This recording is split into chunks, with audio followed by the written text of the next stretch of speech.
ఈరోజు జనవరి 25 జాతీయ ఓటర్ల దినోత్సవం.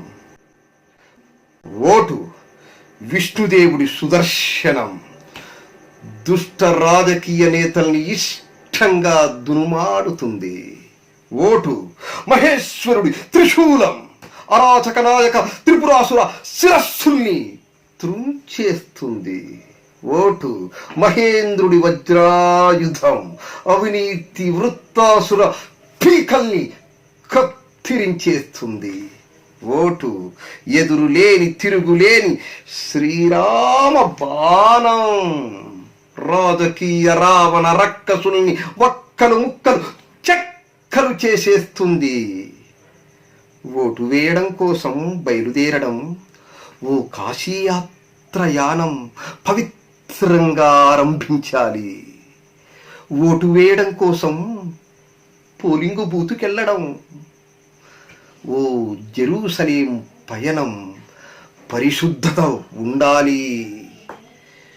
ఓటు వేయడం కోసం పోలింగు బూతుకెళ్ళడం ఓ మక్కా మదీనా ప్రయాణం పక్కాగా చిత్తశుద్ధి ఉండి తీరాలి.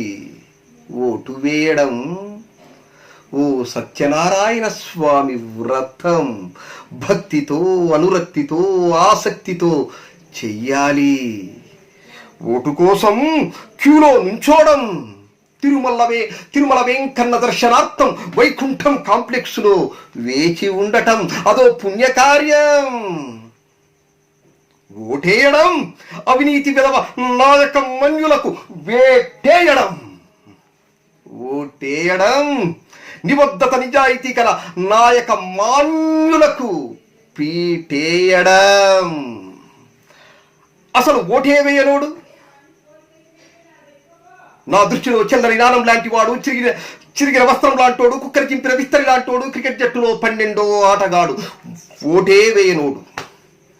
మరి ఓటును నోటు కోసం అమ్మడం, ఆత్మగౌరవాన్ని చంపుకోవడం, ఆత్మాభిమానాన్ని తాకట్టు పెట్టడం, అంతరాత్మను పరమాత్మను వంచడం.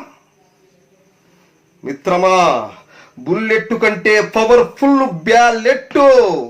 కనికట్టు చేసే నేతల దుర్మార్గాలకది గొడ్డలి పెట్టు.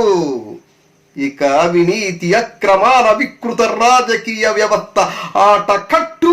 ప్రజాస్వామ్య పరిరక్షణకు బ్యాలెట్టే ఆట పట్టు. నీతిమంతమైన స్వచ్ఛ సుపరిపాలన కదే టార్గెట్టు. మిత్రులారా, స్వస్తి, శుభం భూయాత్.